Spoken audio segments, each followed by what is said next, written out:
Domênico Losurdo. Como nasceu e como morreu o marxismo ocidental. Tradução e revisão técnica de Carlo Alberto D'Astoli. Resumo. Por muito tempo o marxismo ocidental celebrou a sua superioridade em relação ao marxismo dos países que se remetiam ao socialismo e que estavam todos situados no Oriente. Em decorrência dessa atitude arrogante, o marxismo ocidental nunca se empenhou seriamente em repensar a teoria de Marx à luz de um balanço histórico concreto. Qual era o papel do Estado e da nação nesses países e no campo socialista? Como promover a democracia e os direitos humanos e como estimular o desenvolvimento das forças produtivas e o bem-estar das massas numa situação caracterizada pelo bloqueio capitalista. Ao invés de pôr-se essas questões difíceis, o marxismo ocidental preferiu abandonar-se à comoda atitude autoconsolatória de quem cultiva em particular as suas utopias e rejeita, como uma contaminação, o contato com a realidade e a reflexão sobre a realidade. Disso derivou uma progressiva capitulação à ideologia dominante. Por fim, a autocelebração do marxismo ocidental desembocou na sua autodissolução. Palavra-chave: marxismo ocidental. Campo socialista. Falta de balanço histórico. Autodissolução. O marxismo ocidental e a remoção da questão colonial. Porque o marxismo ocidental, após desfrutar de um sucesso extraordinário até se tornar a coiné das décadas de 1960 e 1970, mergulhou numa crise tão profunda. Sem dúvida, os fatos históricos que todos conhecemos e que culminaram com a queda da União Soviética e do Bloco Socialista desempenharam neste caso um papel fundamental. No entanto, embora inevitável, esse tipo de explicação não é exaustivo. É necessário aprofundar a análise, concentrando a atenção nas fraquezas intrínsecas que o marxismo ocidental revela no Ocidente, mesmo na época em que sua hegemonia parece incontestável. Nada é mais verdadeiro em relação à Itália. É preciso partir de um debate suscitado por Norberto Bobbio em 1954. Ele, embora insistindo justamente na irrenunciabilidade da liberdade formal e das suas garantias jurídico-institucionais, atribui como mérito dos Estados socialistas o fato de eles terem começado uma nova fase de progresso civil em países politicamente atrasados, introduzindo instituições tradicionalmente democráticas, de democracia formal, como o sufrágio universal e a elegibilidade dos cargos, e de democracia substancial, como a coletivização dos instrumentos de produção. Entretanto, é a conclusão crítica: o novo Estado socialista não soube transplantar em seu bojo o governo da lei e os mecanismos de garantias liberais, não soube ainda proceder à limitação do poder e derramar uma gota de óleo liberal nas engrenagens da revolução já realizada. Início da citação de Norberto Bobbio, abre aspas, terem começado uma nova fase de progresso civil em países politicamente atrasados, introduzindo instituições tradicionalmente democráticas, de democracia formal, como o sufrágio universal e a elegibilidade dos cargos, e de democracia substancial, como a coletivização dos instrumentos de produção. O novo Estado socialista não soube ainda proceder à limitação do poder e derramar uma gota de óleo liberal nas engrenagens da revolução já realizada. Fecha aspas, O Futuro da Democracia, Turim, 1977, páginas 164 e 280. Como se vê, estamos bem longe das posições assumidas pelo filósofo de Turim na última fase da sua evolução, no momento em que ele se torna, em última análise, um ideólogo da Guerra do Ocidente. Em 1954, faltam 2 anos para o 20º Congresso do Partido Comunista da União Soviética e a Revolta Húngara. A influência do marxismo e o prestígio dos países que fazem referência a ele são grandes. Nesse momento, ao lado da democracia formal, Bobbio teoriza também uma democracia substancial. Além disso, expressa um juízo a respeito dos países socialistas que não é univocamente negativo, nem mesmo a respeito da democracia formal. Quais são as reações dos intelectuais comunistas italianos? Para rechaçar ou atenuar as críticas dirigidas, em primeiro lugar, à União Soviética, eles poderiam ter alegado o estado de exceção permanente imposto ao país surgido da Revolução de Outubro como justificativa parcial do atraso, bem como a ameaça do aniquilamento nuclear que pairava de forma contínua sobre ele. Galvano Della Volpe, ao contrário, segue uma estratégia totalmente diferente, concentrando-se na celebração da libertas maior, o desenvolvimento concreto da individualidade garantido pelas condições materiais de vida.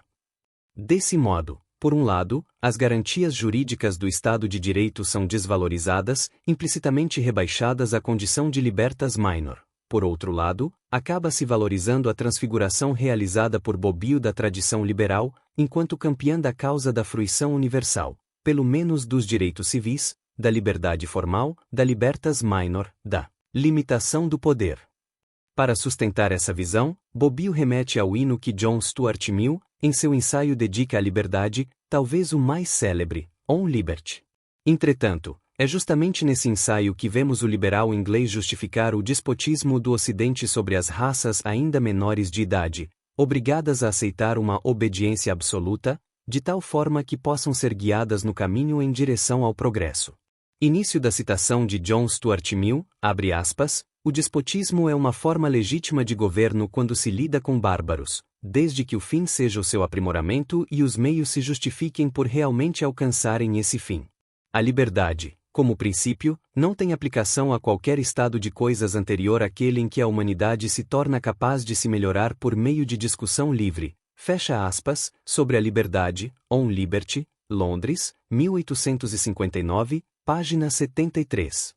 Em 1954, o despotismo e a obediência absoluta impostos pelo Ocidente eram muito bem percebidos no mundo colonial. Nos Estados Unidos, os negros continuavam excluídos maciçamente dos direitos políticos e, às vezes, até dos direitos civis. No Sul ainda não desaparecera o regime de segregação racial e da supremacia branca.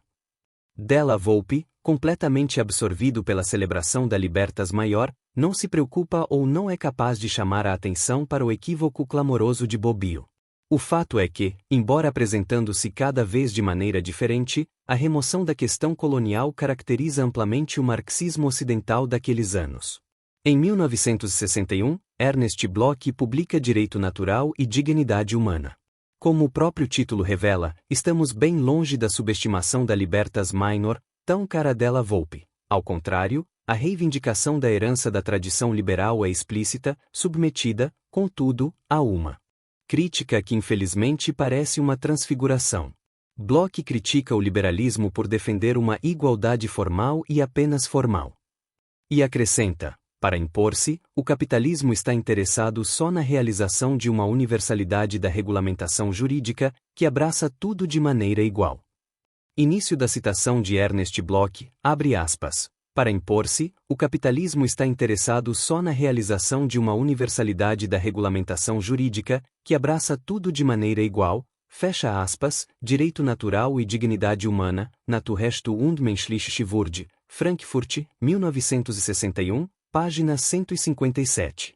Essa afirmação pode ser lida num livro publicado no mesmo ano em que a polícia, em Paris, desencadeia uma caça impiedosa contra os argelinos, afogados no rio Sena ou mortos a pauladas. E tudo isso à luz do dia, aliás, na presença de cidadãos franceses que, sob a proteção do governo da lei, assistem divertidos ao espetáculo, belo exemplo de igualdade formal. Na capital de um país capitalista e liberal assistimos à ação de uma dupla legislação, que entrega ao arbítrio e ao terror policial um grupo étnico bem definido. Se, depois, considerarmos as colônias e as semicolônias e olharmos, por exemplo, a Argélia ou então o Quênia ou a Guatemala, um país formalmente livre, mas, de fato, sob o protetorado norte-americano, veremos o Estado dominante, capitalista e liberal, lançando mão, de forma ampla e sistemática, da tortura, dos campos de concentração e das práticas genocidas contra os povos indígenas. Disso tudo não há vestígio nem em Bobbio, nem em Della Volpe e tampouco em Bloch. Os povos coloniais ou de origem colonial continuam ausentes quando o autor de Direito Natural e Dignidade Humana trata de Grotius e de Locke. O apreço por sua orientação justnaturalista não menciona o empenho de ambos em justificar a escravidão negra, ou no momento em que faz referência à Guerra de Independência Americana, a homenagem feita aos jovens Estados livres. Nem sequer menciona o peso da escravidão na realidade político-social e na própria Constituição dos Estados Unidos. Início da citação de Domênico Losurdo, abre aspas, os povos coloniais ou de origem colonial continuam ausentes quando o autor de Direito Natural e Dignidade Humana trata de Grotius e de Locke. A homenagem feita aos jovens Estados livres nem sequer menciona o peso da escravidão na realidade político-social e na própria Constituição dos Estados Unidos. Fecha aspas. Esse silêncio é ainda mais singular porque, justamente nesses anos, começa a desenvolver-se, na República do outro lado do Atlântico, a luta dos afro-americanos. É um acontecimento que chama a atenção de Mao Tse-tung, em Pequim, e pode ser interessante confrontar os posicionamentos de duas personalidades tão diferentes entre si. Se o filósofo alemão denuncia o caráter meramente formal da igualdade liberal e capitalista, o dirigente comunista chinês procede, por sua vez, de maneira bem diferente. De certo, ele ressalta o fato de os negros apresentarem uma taxa de desemprego bem maior que a dos brancos, além de serem confinados aos segmentos inferiores do mercado de trabalho e obrigados a contentar-se com salários reduzidos. Isso, porém, não é tudo. Mao chama a atenção para a violência racista desencadeada pelas autoridades do Sul e pelos bandos tolerados ou encorajados por elas e celebra a luta do povo negro americano contra a discriminação racial e pela liberdade e a igualdade dos direitos. Início da citação de Mao Tse-tung, abre aspas, a luta do povo negro americano contra a discriminação racial e pela liberdade e a igualdade dos direitos é uma parte da Revolução Mundial dos Povos Oprimidos e Coloniais e tem o apoio do povo chinês. Fecha aspas. Obras escolhidas de Mao Tse-tung, Pequim, 1998, página 377. Bloch critica a Revolução Burguesa pelo fato de ela ter limitado a igualdade e a liberdade política. Em relação aos afro-americanos, Mao observa que a maioria deles está desprovida do direito de voto. Início da citação de Ernest Bloch, abre aspas, a Revolução Burguesa limitou a igualdade e a liberdade política. Fecha aspas, direito natural e dignidade humana. Naturrecht und menschliche Würde, Frankfurt, 1961, página 7. Início da citação de Mao Tse-tung, abre aspas, a maioria deles está desprovida do direito de voto. Fecha aspas. Obras escolhidas de Mao Tse-tung, Pequim, 1998, página 377. Reduzidos à mercadoria e desumanizados pelos seus opressores, os povos coloniais travaram batalhas memoráveis pelo reconhecimento durante séculos, mas em Bloch se lê, o princípio pelo qual os homens nascem livres e iguais já está presente no direito romano, agora deve estar presente também na realidade. Início da citação de Ernest Bloch, abre aspas, o princípio pelo qual os homens nascem livres e iguais já está presente no direito romano, agora deve estar presente também na realidade. Fecha aspas, direito natural e dignidade humana, Naturrecht und menschliche Würde, Frankfurt, 1961, página 80. E vejamos agora a conclusão do artigo de Mao de 1963, acima citado. O perverso sistema colonial imperialista desenvolveu-se graças à escravidão e ao tráfico negreiro, e ele certamente chegará ao fim com a total libertação dos negros. Início da citação de Mao Tse-tung, abre aspas, o perverso sistema colonial imperialista desenvolveu-se graças à escravidão e ao tráfico negreiro, e ele certamente chegará ao fim com a total libertação dos negros. Fecha aspas. Obras escolhidas de Mao Tse-tung, Pequim, 1998, página 379. Sinais semelhantes manifestam-se no Vietnã, onde está ocorrendo uma grande luta de libertação nacional guiada por Ho Chi Minh, que, já em 1920, acusara a Terceira República Francesa nestes termos. A chamada justiça indochinesa, naquela região, tem 2 pesos e 2 medidas. Os anamitas não têm as mesmas garantias dos europeus e dos europeizados. Não são apenas vergonhosamente oprimidos e explorados, mas também horrivelmente martirizados e sofrem todas as atrocidades cometidas pelos bandidos do capital. Início da citação de Ho Chi Minh, abre aspas, a chamada justiça indochinesa, naquela região, tem 2 pesos e 2 medidas. Os anamitas não têm as mesmas garantias dos europeus e dos europeizados. Não são apenas vergonhosamente oprimidos e explorados, mas também horrivelmente martirizados e sofrem todas as atrocidades cometidas pelos bandidos do capital. Fecha aspas, escritos escolhidos, Hanoi, 1960, página 137. Como se vê, nos textos aqui citados de Mao e de Ho Chi Minh, a libertas minor tão cara della Volpe não é subestimada e tampouco a ilusão, comum, com modalidades diferentes, em Bobbio, della Volpe. Bloch, segundo a qual o capitalismo e o liberalismo garantiriam de qualquer modo a igualdade formal ou até mesmo a igualdade política. Tanto o líder chinês como o líder vietnamita têm, de alguma forma presente, a indicação de Lenin, Os homens políticos mais liberais e radicais da livre Grã-Bretanha se transformam, quando se tornam governadores da Índia, em verdadeiros Genghis Khan. Início da citação de Vladimir Ilyich Lenin, abre aspas, os homens políticos mais liberais e radicais da livre Grã-Bretanha se transformam, quando se tornam governadores da Índia, em verdadeiros Genghis Khan, fecha aspas, o imperialismo, fase superior do capitalismo, Moscou, 1920, página 149. Na própria metrópole capitalista e liberal manifestam-se contínuas violações da igualdade, inclusive, jurídica das nações. A esse respeito, Lenin cita em 1920 o exemplo da Irlanda e dos negros da América. Tanto na Inglaterra como nos Estados Unidos, as garantias dos direitos das minorias nacionais são vilipendiadas. Início da citação de Vladimir Ilyich Lenin, abre aspas, na livre Grã-Bretanha e nos Estados Unidos, as garantias dos direitos das minorias nacionais são continuamente violadas, e o exemplo da Irlanda e dos negros da América é o mais gritante. Fecha aspas, obras completas, Moscou, 1920, volume 31, página 184. E tanto Mao como Ho Chi Minh poderiam ter mencionado as páginas em que Marx denuncia o tratamento da Inglaterra liberal em relação à Irlanda, uma colônia situada na Europa. Trata-se de uma política ainda mais cruel e terrorista do que a praticada pela Rússia czarista e autocrática contra a Polônia. Início da citação de Karl Marx, abre aspas, a Inglaterra liberal trata a Irlanda com uma crueldade e um terror maiores do que os que a Rússia czarista pratica contra a Polônia, fecha aspas, Marx Engels Werk, volume 16, página 552. Como se vê, o marxismo oriental empenha-se, compreensivelmente, muito mais do que o marxismo ocidental na denúncia das cláusulas macroscópicas de exclusão da liberdade liberal. 2. Althusser e a crítica do humanismo. Voltemos ao debate suscitado por Bobbio em 1954. Há uma intervenção sensivelmente diferente daquela de Della Volpe. A polêmica com o filósofo de Turim desenvolve-se agora assim, quando e em que medida foram aplicados aos povos coloniais aqueles princípios liberais sobre os quais se diz fundado o Estado inglês do século XIX, modelo, creio, de regime liberal perfeito para aqueles que raciocinam como Bobbio.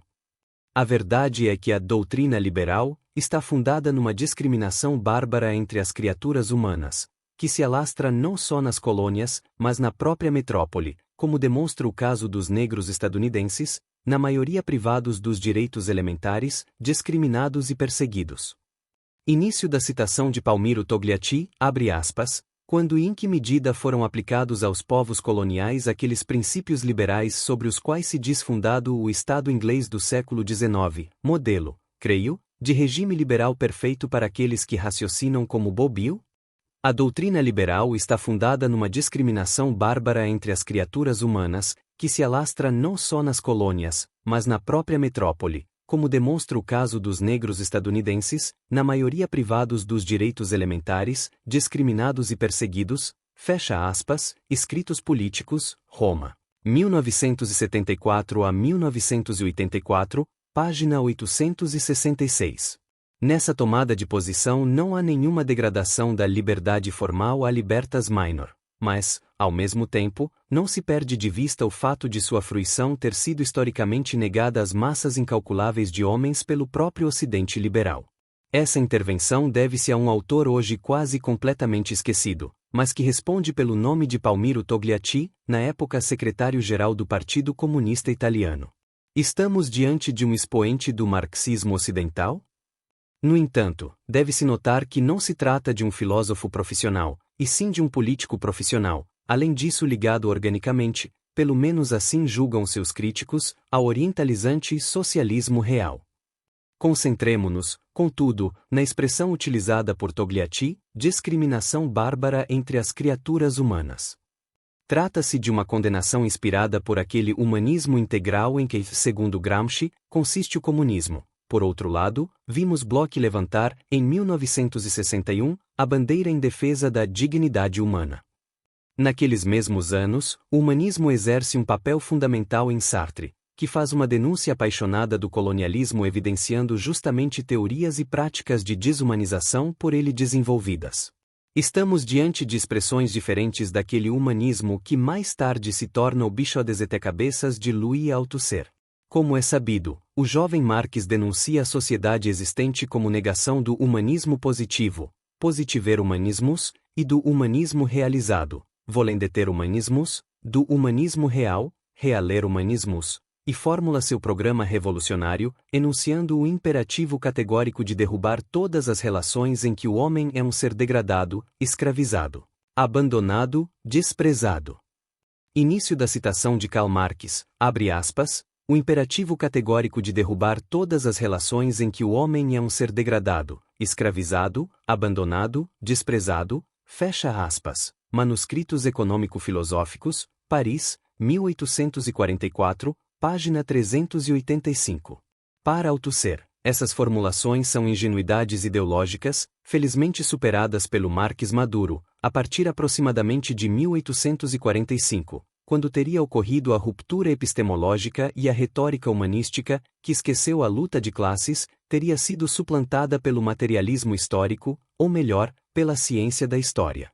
Na realidade, essa suposta retórica continua ecoando mais forte do que nunca no Manifesto do Partido Comunista, que convida a derrubar um sistema, o capitalista, que desconhece a dignidade humana da imensa maioria da população. No banco dos réus são colocadas as relações econômicas e sociais que implicam a transformação em máquina dos proletários, rebaixados desde a infância, meros artigos de comércio e instrumentos de trabalho, a simples acessório da máquina, a apêndice dependente.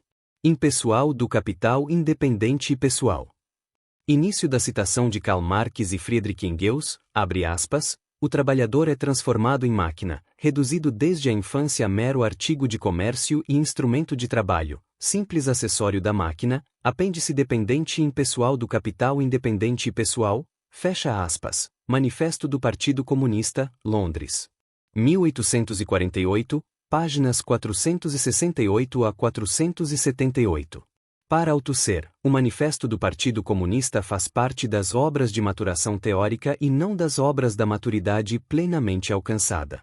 Início da citação de Louis Althusser, abre aspas. O Manifesto do Partido Comunista pertence às obras de maturação teórica e não às da maturidade científica plenamente alcançada. Fecha aspas, para Marx, por Marx. Paris, 1967, páginas 17 e 18. Vejamos, então, em que termos o capital coloca no banco dos réus o sistema capitalista. A busca pelo lucro implica um desperdício de vida humana, digno de Timur Tamerlão. Início da citação de Karl Marx, abre aspas. A busca pelo lucro implica um desperdício de vida humana, digno de Timur Tamerlão. Fecha aspas, o Capital, das Capital, Hamburgo, 1867, volume 1, página 279. É um sistema que não hesita em sacrificar vidas humanas em formação e incapazes de se defender. Eis o grande rapto herodiano das crianças realizado pelo capital no início do sistema fabril nas casas dos pobres e dos orfanatos, através do qual ele incorporou um material humano totalmente desprovido de vontade. Início da citação de Karl Marx, abre aspas, o grande rapto herodiano das crianças realizado pelo capital no início do sistema fabril nas casas dos pobres e dos orfanatos, através do qual ele incorporou um material humano totalmente desprovido de vontade, fecha aspas, o Capital, das Capital, Hamburgo, 1867, volume 1, página 425. São terríveis os custos humanos do capitalismo. Basta pensar na formação da indústria têxtil na Inglaterra. Procura-se a matéria-prima necessária cercando e destinando as pastagens às terras comuns que antes asseguravam a subsistência de grande parte da população que, expropriada, é condenada à fome e ao desespero. Sim, sintetiza o Capital citando Thomas More, as ovelhas devoram os homens. Início da citação de Thomas More, abre aspas, as ovelhas devoram os homens, fecha aspas, Utopia, Lovaina, 1516, citado em Karl Marx, o Capital, das Capital, Hamburgo, 1867, volume 1, página 747. A sociedade burguesa ama celebrar a si mesma como um verdadeiro Éden dos direitos inatos do homem. Na realidade, no seu âmbito o trabalho humano, aliás, o homem enquanto tal, desenvolve ao contrário um papel miserável. Início da citação de Karl Marx, abre aspas, a sociedade burguesa ama celebrar a si mesma como um verdadeiro Éden dos direitos inatos do homem. mas no seu âmbito trabalho humano, o homem enquanto tal, desenvolve ao contrário um papel miserável, fecha aspas, o Capital, das Capital, Hamburgo, 1867, volume 1, páginas 59 e 189. Se passarmos apenas da esfera da circulação à da produção, notamos que, bem longe de ser reconhecido em sua dignidade de homem, o trabalhador assalariado leva ao mercado a sua própria pele e não tem outra coisa a esperar a não ser o curtume. Início da citação de Karl Marx, abre aspas. O trabalhador assalariado leva ao mercado a sua própria pele e não tem outra coisa a esperar a não ser o curtume. Fecha aspas, o Capital, das Capital, Hamburgo, 1867, volume 1, página 191.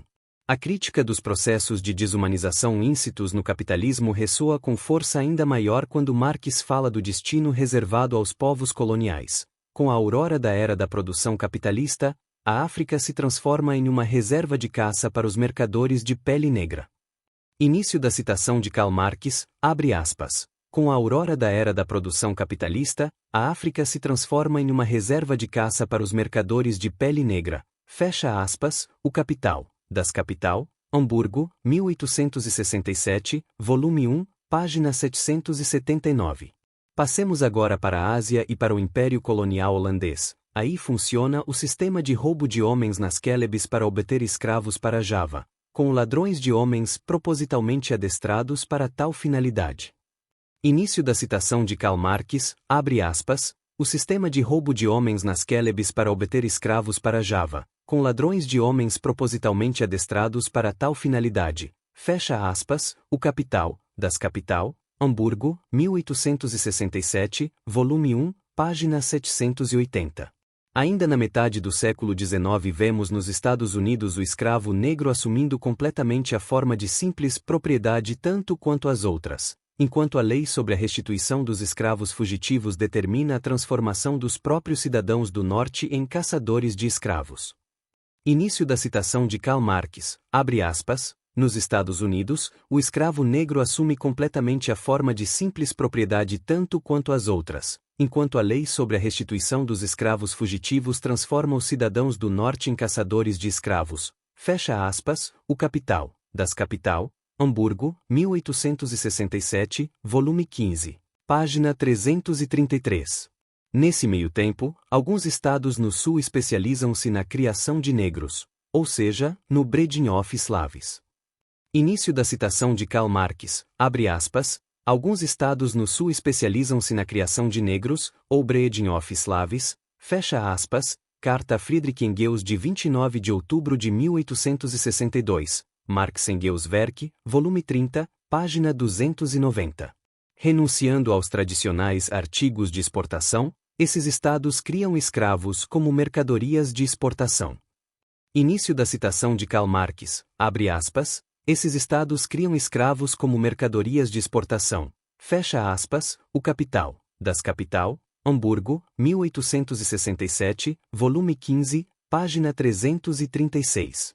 Por outro lado, quando estoura a guerra, eis que proprietários de escravos abandonam áreas consideradas pouco seguras para transferir-se para o sul, arrastando consigo seu excelente Black Chattel.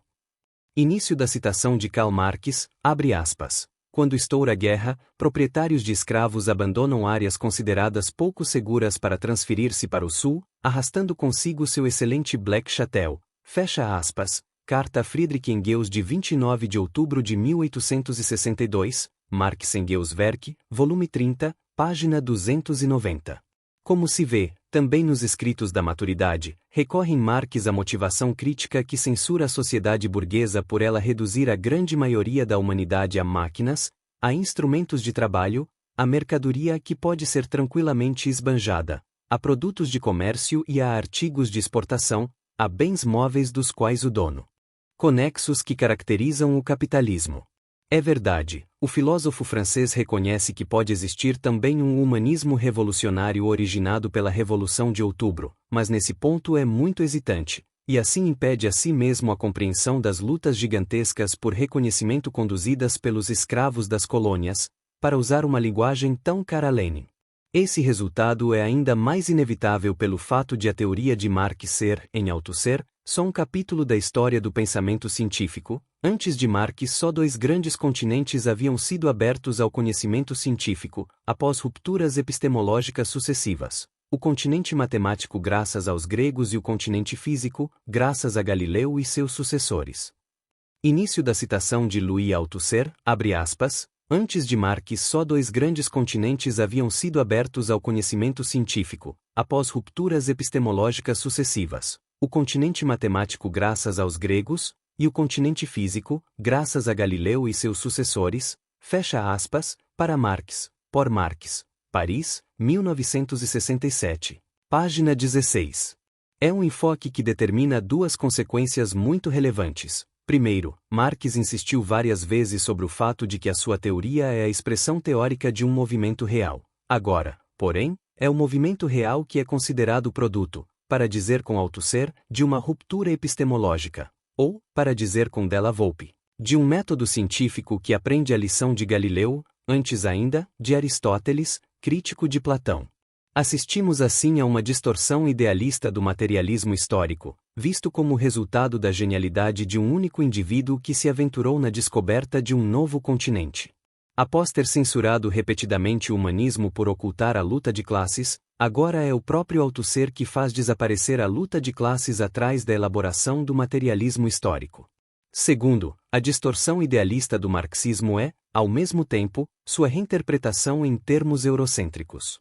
Para Engels, Lenin e Gramsci, o marxismo tem atrás de si a Revolução Francesa, e esta acabava remetendo, pelo menos potencialmente, às lutas gigantescas suscitadas por ela em Santo Domingo e que culminaram com a abolição da escravidão nas colônias. Agora, ao contrário, a elaboração do materialismo histórico é o capítulo de uma história que se desenvolve exclusivamente no Ocidente. 4. O marxismo ocidental lê o marxismo oriental, um equívoco coletivo. Althusser segue com profunda participação as lutas realizadas pelos povos coloniais e olha com simpatia para a China, que aspira a pôr-se à frente do movimento anti-imperialista. Contudo, do ponto de vista teórico, ele não parece capaz de apreender plenamente o significado dessas lutas. Estamos diante de um fenômeno de caráter geral. No decorrer dos anos de 1960 e 1970, um equívoco coletivo caracteriza a esquerda de orientação marxista na Europa e nos Estados Unidos. As grandes manifestações em favor do Vietnã se entrelaçam tranquilamente com a homenagem tributada a autores propensos a considerar definitivamente superados os movimentos de libertação nacional. Em 1966, Adorno, em Dialética Negativa, Negative Dialectic, líquida a tese hegeliana do espírito do povo, Volksgeistes, ou seja, o caráter essencial da dimensão e da questão nacional, como reacionária e regressiva em relação ao universal kantiano de seu período, a humanidade agora visível, como eivada de nacionalismo, provinciana na época de conflitos mundiais e do potencial de uma organização mundial do mundo.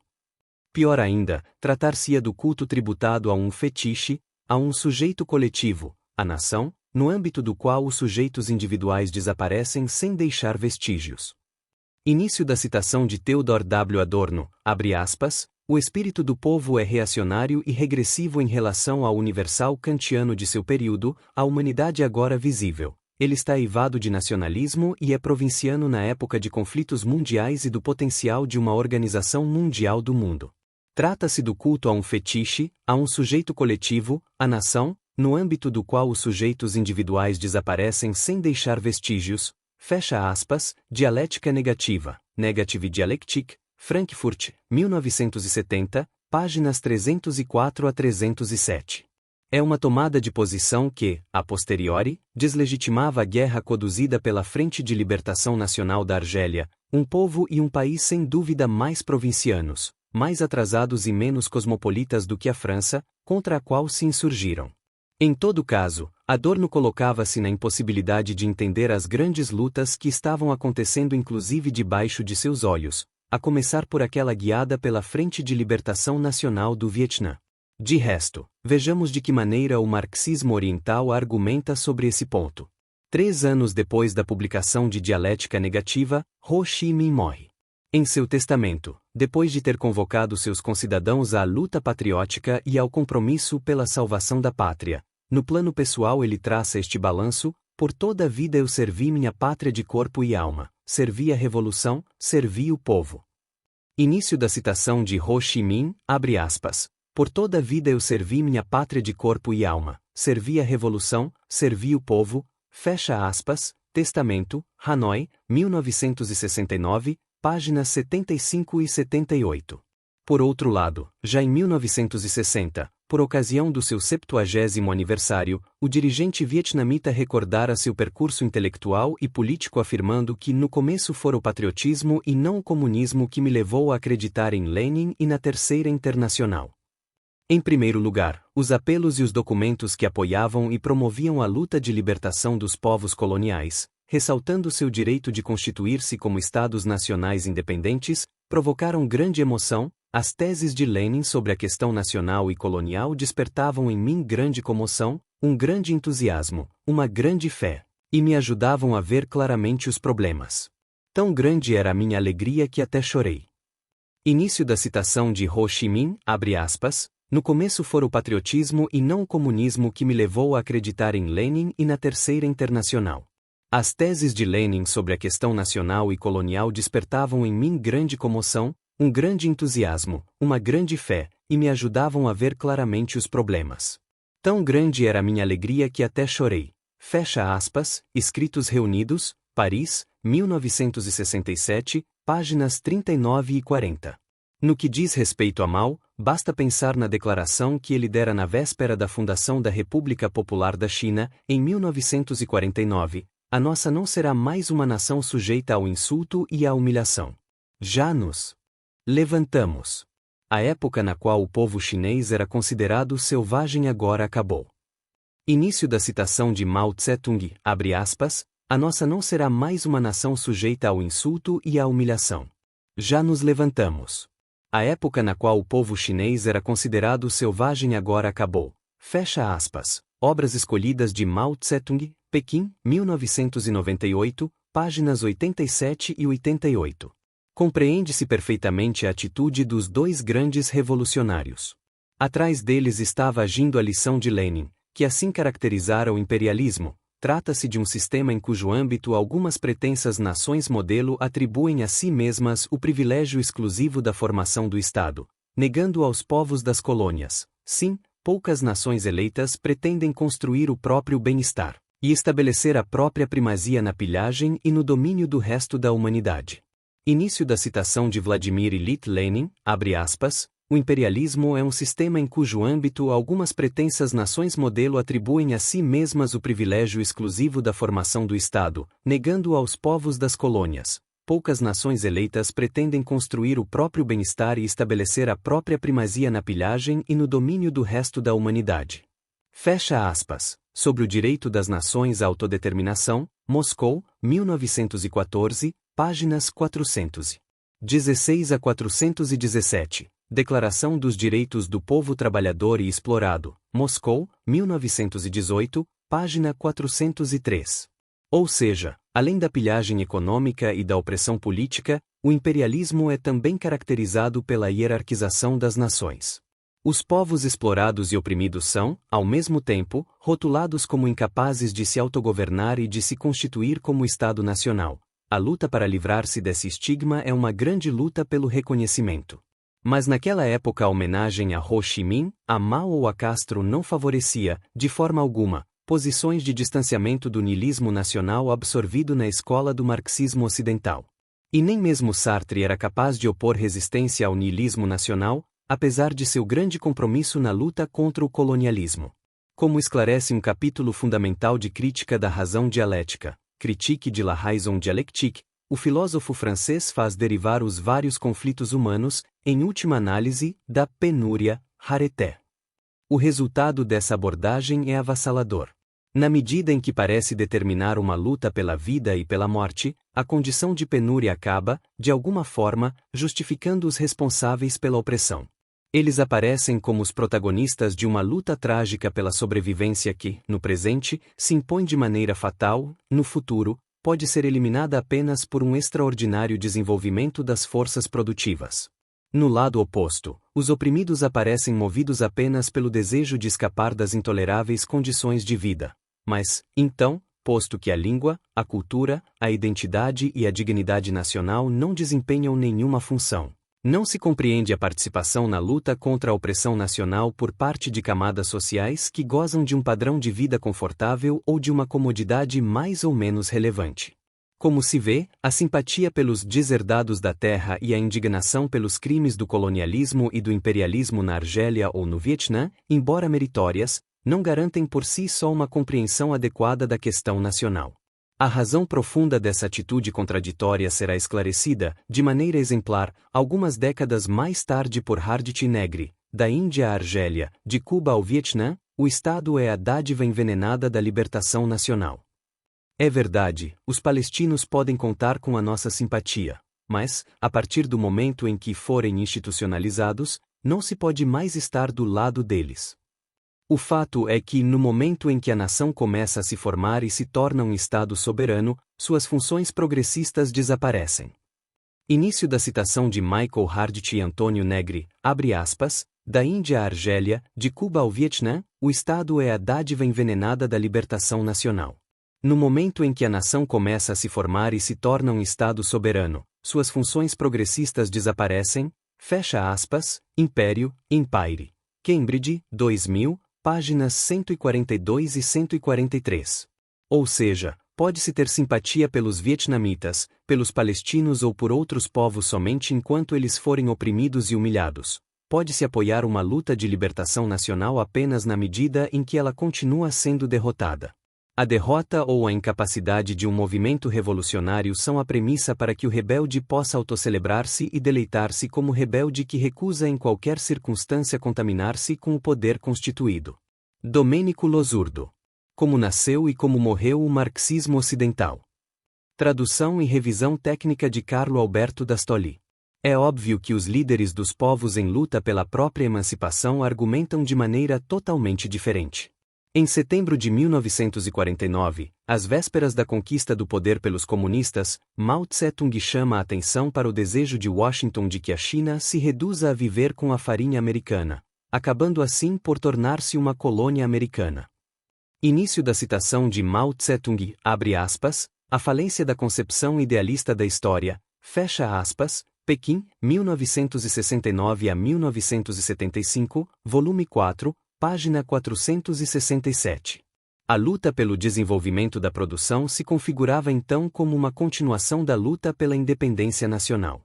Na verdade, já o manifesto do Partido Comunista afirmara que o proletário usará seu poder político e o controle dos meios de produção, em primeiro lugar, para aumentar, o mais rapidamente possível, o total das forças produtivas, em particular, para desenvolver as novas indústrias, que não têm mais uma base nacional e cuja introdução é uma questão de vida e de morte para todas as nações civis. Início da citação de Karl Marx e Friedrich Engels, abre aspas, Manifesto do Partido Comunista, fecha aspas, Berlim, 1848, volume 4, páginas 481 e 466. Contudo, o problema de caráter geral sobre o qual Marx e Engels chamam a atenção adquire no Oriente uma urgência toda particular. Depois de ter se livrado do jugo colonial, os países e os povos recém-independentes estão comprometidos em consolidar a independência no plano econômico. Não querem mais depender da esmola ou do arbítrio de seus ex-patrões. Consideram essencial quebrar o monopólio que os países mais poderosos detêm sobre a tecnologia mais avançada. De fato, podemos ver no Vietnã uma orientação semelhante àquela já analisada em relação a Mao.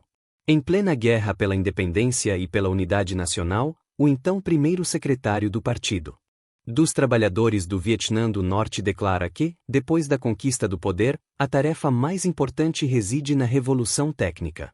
Início da citação de Le Duan, abre aspas, agora são as forças produtivas que desempenham o papel decisivo. Trata-se, portanto, de empenhar-se com afinco para alcançar uma produtividade mais elevada, estimulando a construção da economia e o desenvolvimento da produção, fecha aspas, Obras Escolhidas, Hanoi, 1969, páginas 61 a 63. Mas no Ocidente, justamente no momento em que se desenvolve com mais intensidade o movimento de apoio à resistência vietnamita e a influência da China se faz sentir com mais força, ressoam vozes muito diferentes no âmbito da esquerda marxista. Na Itália, Mário Tronti publica um livro que tem logo um grande sucesso. Início da citação de Mário Tronti, abre aspas, a Revolução Socialista suprime o trabalho. E justamente assim elimina o domínio de classe. Supressão operária do trabalho e destruição violenta do capital são, portanto, uma coisa só, fecha aspas, Operae Capitale, Turim, 1966, página 263. Estamos em 1966, ano em que na China eclode a Revolução Cultural. E é nesse momento que a comédia de equívocos chega ao ápice. A Revolução Cultural é lançada com uma palavra de ordem bem precisa: fazer a revolução e estimular a produção. Entre os marxistas ocidentais não são raras as tomadas de posição concordantes ou entusiastas. A segunda parte desta palavra de ordem, porém, acaba sendo esquecida. Entretanto, ainda em 1969, por ocasião do 9º Congresso do Partido Comunista Chinês, Lin Piao, herdeiro designado por Mao naquele momento, afirma. Início da citação de Lin Piao, abre aspas, justamente como foi ressaltado em Os 16 Pontos, que 3 anos antes haviam inaugurado a Revolução Cultural. A grande Revolução Cultural proletária constitui uma poderosa força motriz para o desenvolvimento das forças produtivas sociais no nosso país. A produção agrícola no nosso país obteve boas colheitas por vários anos consecutivos. Apresenta-se também uma situação vigorosa na produção industrial, na ciência e na tecnologia. O entusiasmo das grandes massas trabalhadoras pela revolução e pela produção alcançou um nível sem precedentes. Numerosas fábricas, minas e outras empresas bateram continuamente recordes de produção, chegando assim a um nível jamais visto na história, e a revolução técnica está em contínuo desenvolvimento. Fazer a revolução e estimular a produção, este princípio é absolutamente justo. Fecha aspas. Relatório ao 9º Congresso do Partido Comunista Chinês, Pequim, 1969, páginas 61 e 62. Lin Piao reafirmava com insistência este ponto. Início da citação de Lin Piao, abre aspas, devemos fazer com firmeza a revolução e estimular com vigor a produção, cumprindo e superando o plano de desenvolvimento da economia nacional. É claro que a grande vitória da grande revolução cultural proletária continuará alavancando novos saltos para frente na economia e na nossa causa para a edificação socialista em seu conjunto. Fecha aspas. Relatório ao 9º Congresso do Partido Comunista Chinês, Pequim, 1969, página 62.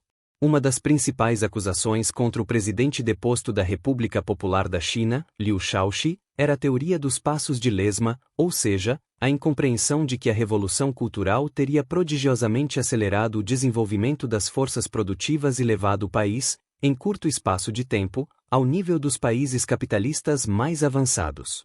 Não por acaso, a Revolução Cultural retomava e relançava o grande salto para a frente de 1958, mediante o qual a China esperava queimar etapas para alcançar os países capitalistas mais desenvolvidos. Não se deve esquecer que já em 1937, em seu ensaio sobre a prática, retomando um tema do Manifesto do Partido Comunista, Mao sublinhara a centralidade da atividade produtiva material e do desenvolvimento das forças produtivas para o aumento não apenas da riqueza social, mas também do conhecimento humano. Início da citação de Mao Tse-tung, abre aspas, a produção em escala reduzida limitava o horizonte dos homens, fecha aspas, sobre a prática, Pequim, 1937. É em virtude dessa função pedagógica que a atividade produtiva material não está destinada a desaparecer nem mesmo na sociedade sem classes, no comunismo. Mas no Ocidente, a celebração de Mao podia conjugar-se bem com a espera do fim do trabalho. Muitas vezes citava-se o ensaio sobre a prática para remeter, porém, só à luta de classes, removendo tanto a luta pela produção quanto a luta pela experimentação científica. No marxismo ocidental, a divisão populista em duas partes da principal palavra de ordem lançada pela Revolução Cultural corresponde à divisão do pensamento de Mao. Ele se sentia fortemente empenhado na eliminação de dois tipos de desigualdade, a que vigorava dentro do povo chinês, mas também, e talvez mais ainda, a que separava a China dos países mais avançados. Acelerando poderosamente o desenvolvimento das forças produtivas, a superação da primeira contradição tornaria possível a superação também da segunda. Dessa forma, a nação chinesa se levantaria de modo estável e definitivo, e a longa luta pelo reconhecimento da China, tornada necessária pela opressão e pela humilhação impostas pelo imperialismo, seria coroada de um sucesso total.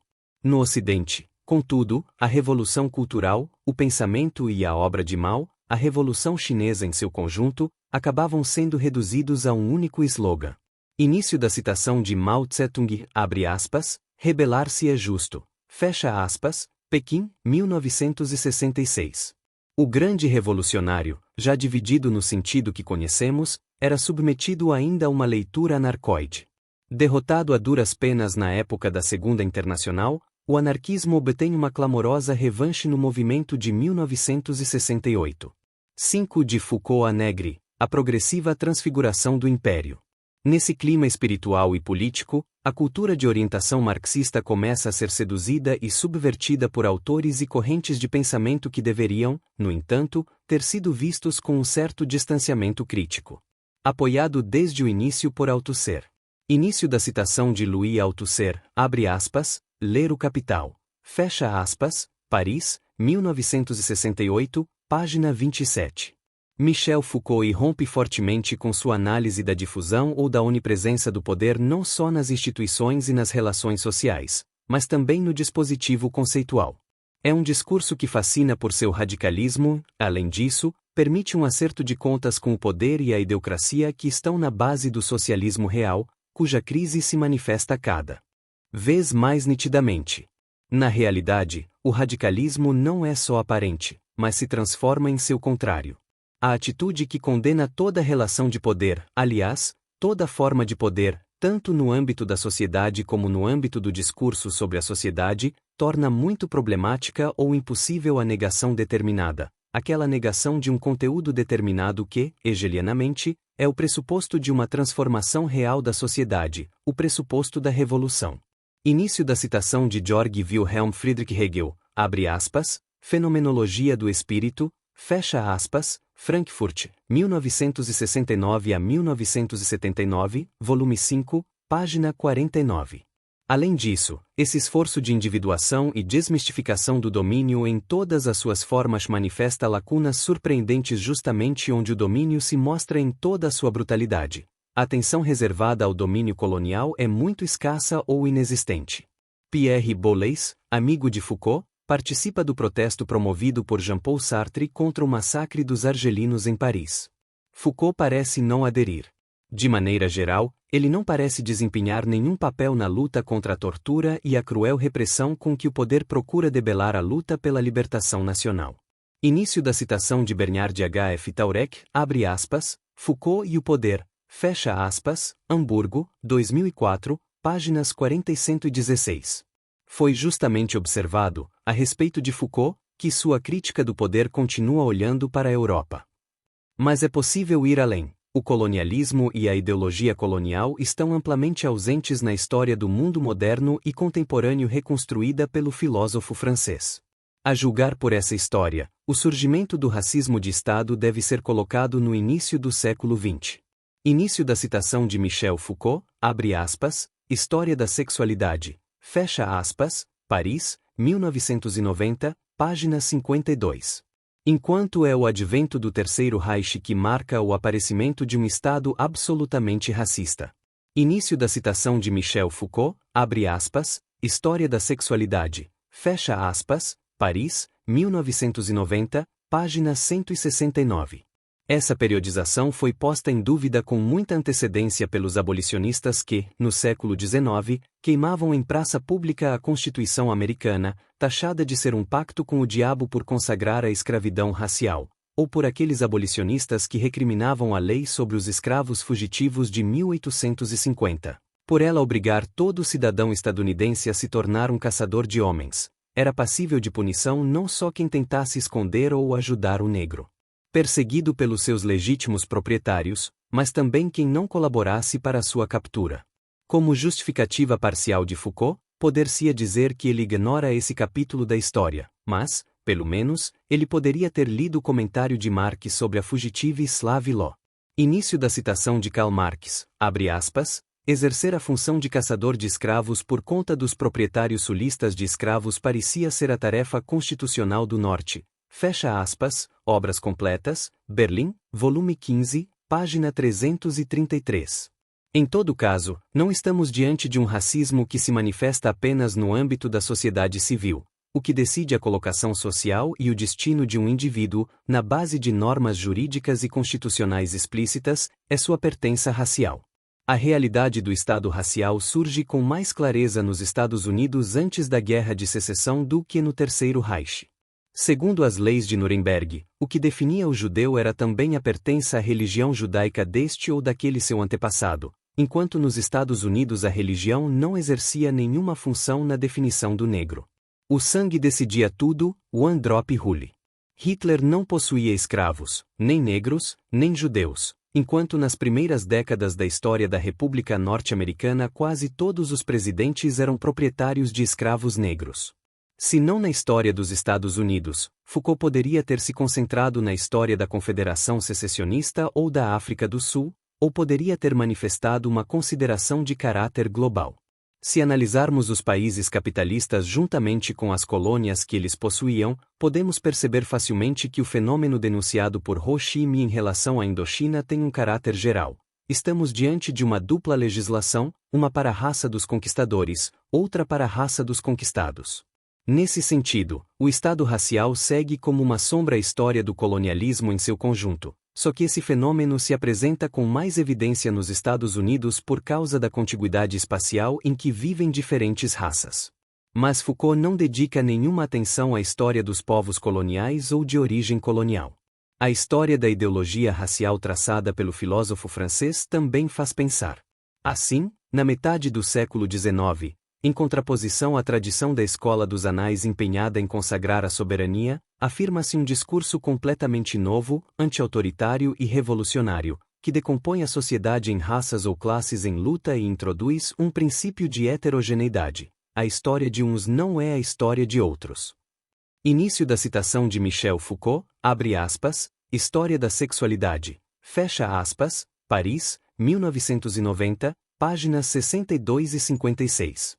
Entretanto, algum tempo depois, verifica-se uma reviravolta. A ideia de raça, com tudo aquilo que ela implica ao mesmo tempo em termos monista, estatal e biológico, substituirá a ideia de luta de raças. Trata-se de uma verdadeira inversão. O racismo representa, literalmente, o discurso revolucionário, mas o representa pelo avesso. Permanece o fato que a raiz da qual se parte é a mesma.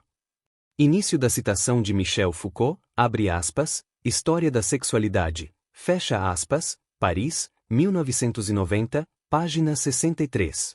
Desse quadro desapareceram literalmente os processos seculares de racização e desumanização que acometem os povos coloniais, assim como as grandes lutas pelo reconhecimento, a começar daquela que, com a radicalização da Revolução Francesa, leva à abolição da escravidão nas colônias. Enfim, Foucault acredita poder afirmar que a grande ritualização pública da morte desapareceu, a partir do final do século XIX. Início da citação de Michel Foucault, abre aspas, História da Sexualidade, fecha aspas, Paris, 1990, página 160. Na realidade, ainda nas primeiras décadas do século XX, nos Estados Unidos da White Supremacy, o linchamento dos negros é organizado como espetáculo de massa, anunciado pela imprensa local, a que são chamados a assistir e participar também mulheres e crianças e que termina com a distribuição de lembrancinhas do rito sacrificial. As remoções macroscópicas aqui evidenciadas produzem resultados muito significativos também no plano político. No momento em que Foucault ministra o seu curso no College de França aqui analisado, estamos em 1976, ainda vigora o regime de apartheid da África do Sul racista. Por outro lado, cerca de 10 anos antes, Hannah Arendt chamara a atenção sobre a proibição que, em Israel, ainda atingia os casamentos interraciais e sobre outras normas de inspiração análoga, em paradoxal analogia com as infames leis de Nuremberg de 1935. Início da citação de Hannah Arendt, abre aspas, Eixan em Jerusalém, fecha aspas, São Paulo, 1993, páginas 15 e 16. Mas, quando o autor francês começa a procurar outra realidade para comparar ao Terceiro Reich em termos de racismo de Estado, ele consegue identificá-la apenas na União Soviética, país que desde sua fundação tivera um papel decisivo na promoção da emancipação dos povos coloniais e que, ainda em 1976, estava em primeiro plano na denúncia da política antinegra e anti-árabe conduzida, respectivamente, pela África do Sul e por Israel. foi observado que Foucault exerce uma influência considerável sobre Antônio Negri. Com efeito, hoje em dia, importantes autores norte-americanos de orientação liberal descrevem a história de seu país como a história de uma Ehrenvoll democracy, ou seja, de uma democracia que vale apenas para o Ehrenvoll. É significativo o recurso de linguagem caro a Hitler, para os povos dos senhores, e que, por outro lado, não hesita em escravizar negros e exterminar os peles vermelhas da face da terra. Empire, no entanto, fala em tom compungido de uma democracia americana que rompe com a visão transcendente do poder, típica da tradição europeia.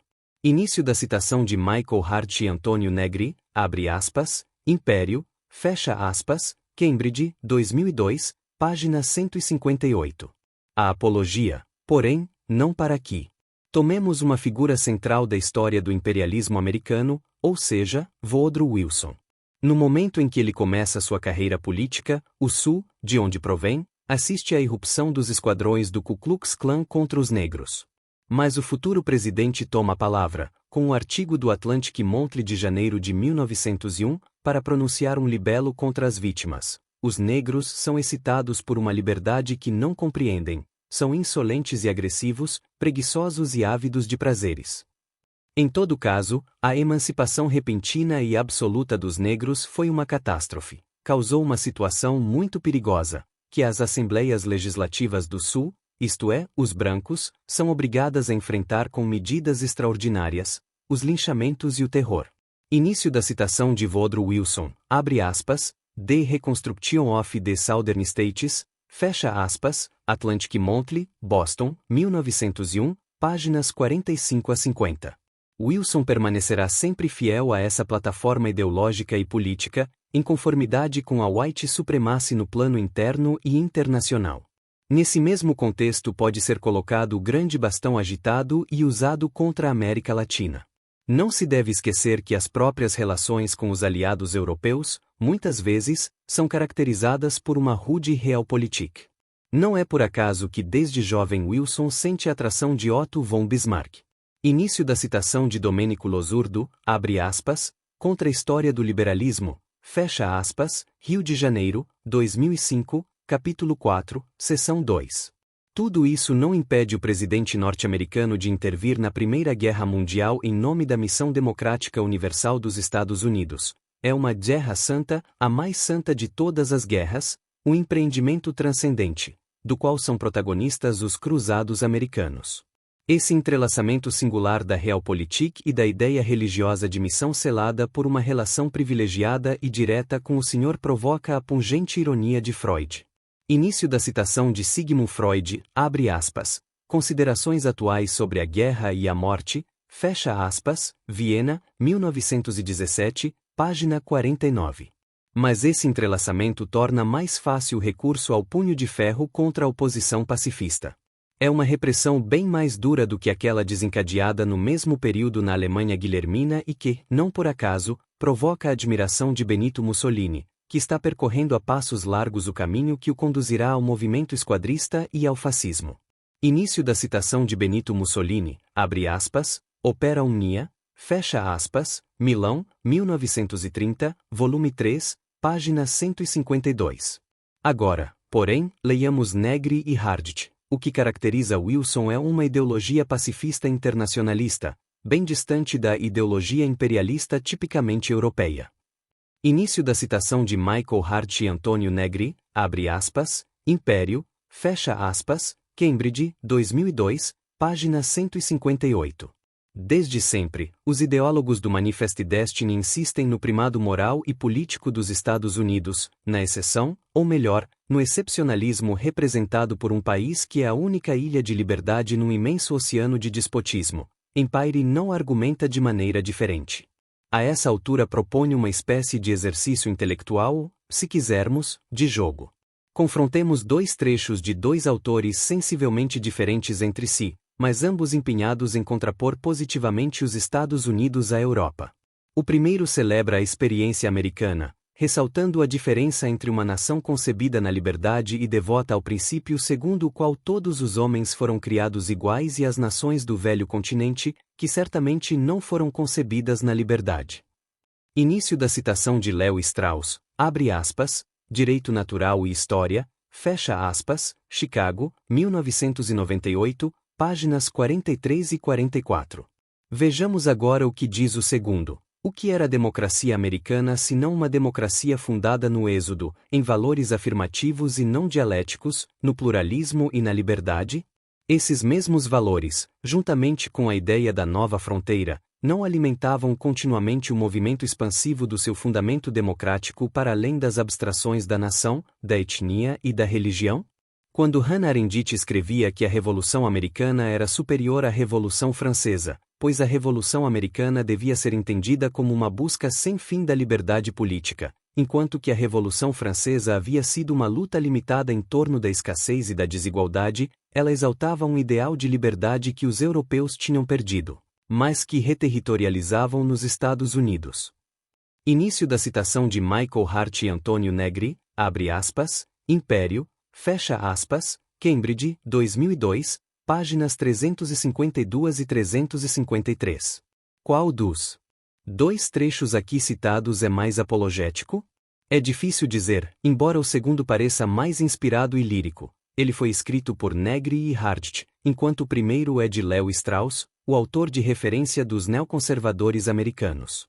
Vem à mente a observação de Karl Marx a respeito de Mikhail Bakunin, que, com todo o seu radicalismo antiestatalista, acaba poupando a Inglaterra, o Estado propriamente capitalista, aquele que constitui a ponta de lança da sociedade burguesa na Europa.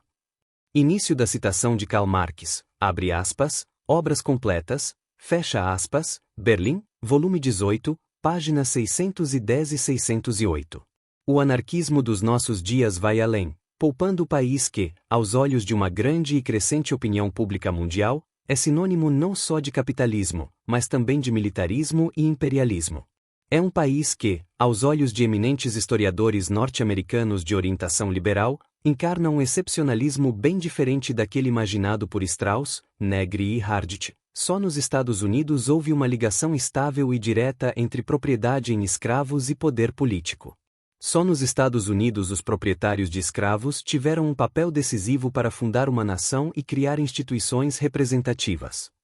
Início da citação de David Bryan Davis, abre aspas, o problema da escravidão na cultura ocidental, fecha aspas, Nova York, 1982, página 33.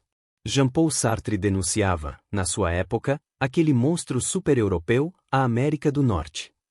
Início da citação de Jean-Paul Sartre, abre aspas, Entre Quatro Paredes, fecha aspas, Paris, 1967, página 22.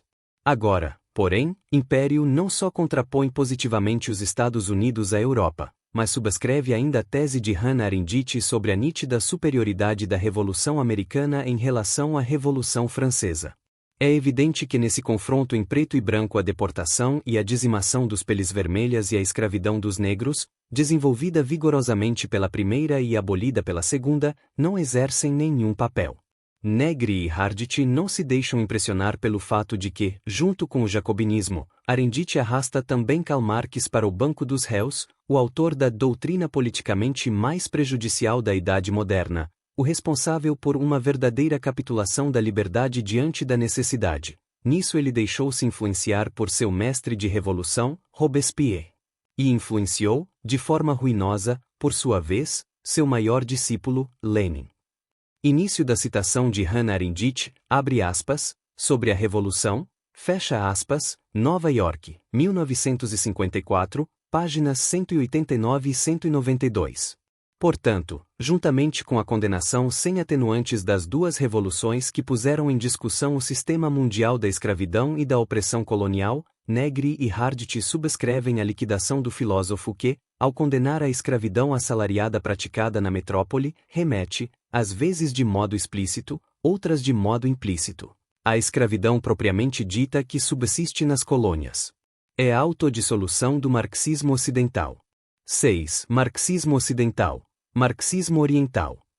A essa altura, é oportuno examinar de novo a distinção e contraposição formulada por Perry Anderson à época entre marxismo ocidental e marxismo oriental.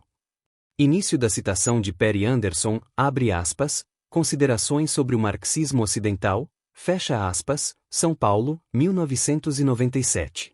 Primeiramente, convém analisar as condições históricas diferentes em que um e outro viveram e operaram. Partiremos de 1917. Se no Ocidente prevalece, em primeiro lugar, a denúncia das consequências nefastas, a carnificina e o afundamento da democracia, provocadas pela competição e pela guerra interimperialista, no Oriente, ao contrário, a Revolução de Outubro tem uma repercussão extraordinária graças ao apelo aos escravos das colônias para quebrar as correntes da opressão e da humilhação nacional. Se no Ocidente o Estado-nação era o Moloque sanguinário que sacrificava milhões de homens à sede de domínio e aos interesses do grande capital, no Oriente era o objetivo a ser alcançado para livrar-se do jugo colonial e acabar com as práticas escravagistas e genocidas realizadas pelas grandes potências capitalistas contra os bárbaros. Nas duas áreas em que o mundo estava dividido, o imperialismo era percebido de modo diferente, não há contradição, e sim plena convergência entre esses dois aspectos. Entretanto, o marxismo ocidental e o marxismo oriental nunca se encontraram? Será que o primeiro nunca compreendeu realmente o segundo? É preciso fazer uma ulterior consideração. A partir do momento em que se esboçam as primeiras dificuldades e tragédias do regime nascido da Revolução de Outubro, mas sobretudo a partir do momento em que se evidencia a crise do socialismo real, a divergência entre marxistas orientais e marxistas ocidentais assistiu à contraposição entre marxistas que, de um lado, exercem o poder e marxistas que, de outro, estão na oposição e se concentram cada vez mais na teoria crítica, na desconstrução, aliás, na denúncia do poder e das relações de poder como tais. Está aqui precisamente o ato de nascimento do marxismo ocidental, o qual, distanciando-se progressivamente do poder, julga identificar a condição privilegiada para redescobrir o marxismo autêntico, não mais reduzido à ideologia de Estado. Contudo, esta autoconsciência orgulhosa e talvez arrogante possui um fundamento real? Há o outro lado da moeda, muitas vezes esquecido. Poder-se-ia dizer que o marxismo oriental encontrou-se numa situação mais favorável para compreender e assimilar uma tese essencial de Karl Marx. Início da citação de Karl Marx, abre aspas, a profunda hipocrisia, a intrínseca barbárie da civilização burguesa estão diante de nós sem véus, não apenas nas grandes metrópoles, onde elas assumem formas respeitáveis, mas voltemos os olhos às colônias, onde perambulam nuas, fecha aspas, obras completas, Berlim, volume 9, página 225. O marxismo ocidental, no entanto, concentrou-se quase exclusivamente nas formas respeitáveis do domínio burguês e capitalista. Após perder de vista a sorte que, em primeiro lugar, estava reservada aos povos coloniais e de origem colonial, a crítica do socialismo real, embora absolutamente necessária, desembocou numa banal apologética liberal e numa liquidação indiferenciada da história do comunismo do século XX. Esclarecedora é a parábola de Lúcio Coletti, discípulo de Galvano Della Volpe. Mas não menos significativa é a atitude de dois autores que continuam sendo uma referência para a esquerda. Falando da União Soviética de Stalin, e implicitamente de todos os países que tiveram de curvar-se à lógica do socialismo em um só país, Hardit e Negri escrevem, é uma trágica ironia do destino que, na Europa, o socialismo nacionalista acabasse por assemelhar-se ao nacional-socialismo. A máquina abstrata da soberania constituía o centro de ambos os sistemas. Início da citação de Michael Hardit e Antônio Negri, abre aspas, Império, fecha aspas, Cambridge, 2002, página 115. Nesse balanço histórico temerário, os povos em condições coloniais ou semicoloniais continuam sem desempenhar nenhum papel. Dois países são tranquilamente comparados e assimilados, dos quais o primeiro deu um forte impulso ao processo de descolonização, e o segundo se propôs herdar e radicalizar a tradição colonial, chegando ao ponto de considerá-la atual na própria Europa Oriental. Se, por outro lado, considerarmos o mundo colonial, o balanço histórico do século XX é bem diferente daquele tão caro à ideologia dominante, hoje, até mesmo para os sobreviventes do marxismo ocidental. Mesmo concentrando a atenção exclusivamente na democracia formal, ou seja, no governo da lei e nas liberdades clássicas da tradição liberal, podemos dizer que as sociedades nascidas do outubro revolucionário se fecharam sobre si mesmas e acabaram anulando toda forma de democracia. Portanto, ao mesmo tempo, elas estimularam a demanda por democracia e emancipação, por reconhecimento, As demandas provenientes dos países coloniais ou dos países colocados na periferia da metrópole capitalista. Neste segundo caso, foi justamente a metrópole democrático-burguesa que sufocou no sangue as reivindicações democráticas. A influência positiva da União Soviética e do campo socialista pode ser constatada também no que diz respeito a uma população de origem colonial colocada no próprio coração da metrópole capitalista. Refiro-me aos afro-americanos. Eles são oprimidos por um regime da white supremacy terrorista no momento em que eclode a Revolução de Outubro. Mas é a partir dela que se percebe uma nova inquietação entre os negros que, sem se deixar intimidar pela caça às bruxas, declaram: se lutar pelos próprios direitos significa ser bolchevista, pois bem, nós somos bolchevistas e os outros devem se resignar. Início da citação de John Hope Franklin, abre aspas, da escravidão à liberdade, uma história dos negros americanos, fecha aspas, Nova York, 1983, página 398. Façamos um salto de 15 anos. É o período mais trágico na história da União Soviética. Imposta fundamentalmente do alto e de fora, a coletivização da agricultura difundiu o Gulag em larga escala, enquanto no horizonte vislumbra-se o grande terror. É interessante ver, contudo, de que maneira continua sendo recebido pelos afro-americanos o país nascido da Revolução de Outubro. Eles, graças à ação do Partido Comunista dos Estados Unidos, começam a receber aquilo que o regime de supremacia branca obstinadamente lhes negava, uma cultura que ia além da instrução elementar, tradicionalmente dada àqueles que estavam destinados a fornecer trabalho semi-servil a serviço da raça dos senhores. Agora, porém, nas escolas organizadas pelo Partido Comunista no norte dos Estados Unidos ou nas escolas de Moscou, os negros se empenham no estudo da economia, da política e da história mundial. Questionam essas disciplinas para compreender as razões do destino cruel a eles reservado num país que se vangloria, no entanto, de ser o campeão da liberdade. Ocorre uma mudança profunda naqueles que frequentam essas escolas. A impudência que lhes é recriminada pelo regime da white supremacy, na realidade, a autoestima até aquele momento cerceada e esmagada. Uma mulher negra, delegada no Congresso Internacional das Mulheres contra a Guerra e o Fascismo, realizado em Paris em 1934, ficou profundamente impressionada pelas relações de igualdade e fraternidade, apesar das diferenças de língua e de raça, que se instauram entre as participantes desta iniciativa promovida pelos comunistas. Era o paraíso na Terra. Aqueles que chegam a Moscou, observam um historiador estadunidense contemporâneo, experimentam um sentido de liberdade inaudito no sul dos Estados Unidos. Um negro se apaixona por uma mulher branca soviética e casa-se com ela, ainda que mais tarde, ao voltar para a pátria, não pode trazê-la consigo, conhecendo bem o destino que no sul aguarda os que se mancham com a culpa da miscigenation e com o abastardamento racial. Contudo, mesmo onde graça o regime da white supremacy, percebe-se um clima novo. Olha-se com esperança para a União Soviética e para Stalin como o novo Lincoln, o Lincoln que acabaria desta vez, de maneira definitiva, com a escravidão dos negros, a opressão, a degradação, a humilhação, a violência e os linchamentos que continuavam sofrendo. Início da citação de John Hope Franklin, abre aspas, da escravidão à liberdade, uma história dos negros americanos, fecha aspas, Nova York, 1983, página 398. Essas esperanças não foram totalmente frustradas. Pensemos no período e nas modalidades que caracterizam o fim do regime de supremacia branca. Em dezembro de 1952, o ministro da Justiça norte-americano envia uma carta eloquente à Suprema Corte, empenhada em discutir a questão da integração nas escolas públicas. A discriminação racial alimenta a propaganda comunista e suscita dúvidas também entre as nações amigas sobre a intensidade da nossa devoção à fé democrática.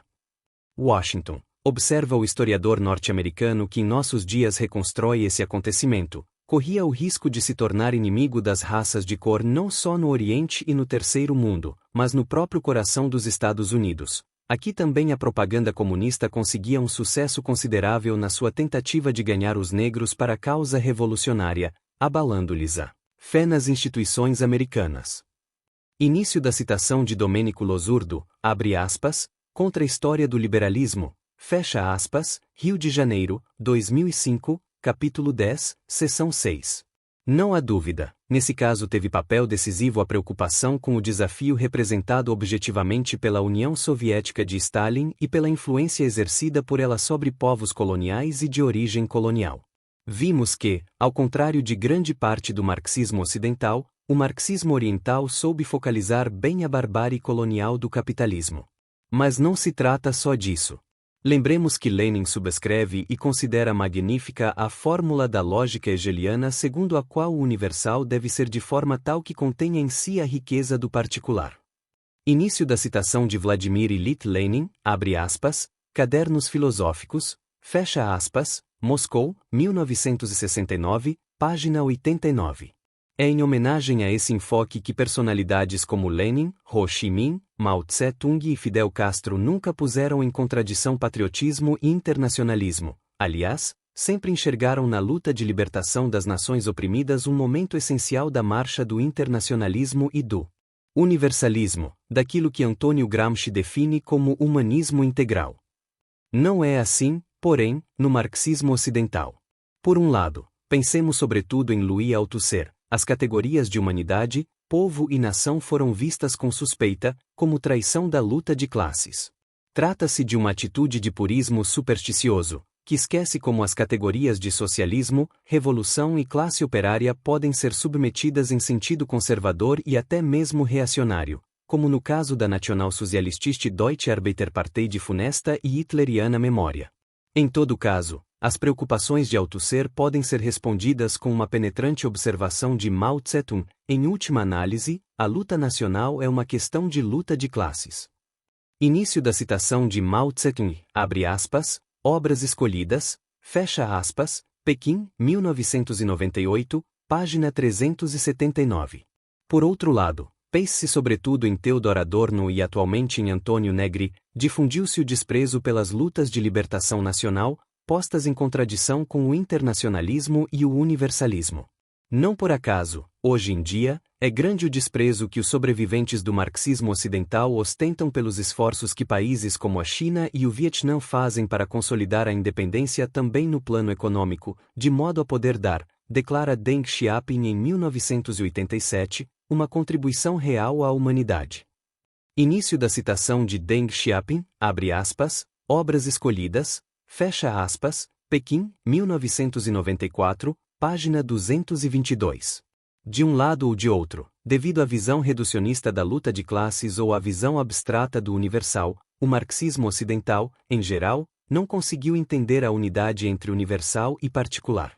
Esse apego a uma visão abstrata e pura do universal, se de um lado impediu uma adequada compreensão dos movimentos de libertação nacional, que continuam a se desenvolver também depois da conquista do poder, de outro tornou impossível a compreensão de um motivo de fundo da crise do campo socialista. A ruptura entre a União Soviética e a Iugoslávia em 1948, e depois a invasão soviética da Hungria e da Tchecoslováquia, os conflitos intensos, as quase-guerras ou as guerras propriamente ditas que surgem entre União Soviética e China, China e Vietnã e Camboja, tudo isso revela como é difícil a necessária obra de conciliação do internacionalismo, o universal, com o respeito dos interesses, das identidades, das sensibilidades nacionais, o particular. O Partido Comunista Chinês mencionou esse problema algumas vezes em seus melhores momentos. Início da citação de Domênico Losurdo, abre aspas, Stalin, História e Crítica de uma Lenda Negra, fecha aspas, Rio de Janeiro, 2005, capítulo 5, seção 2.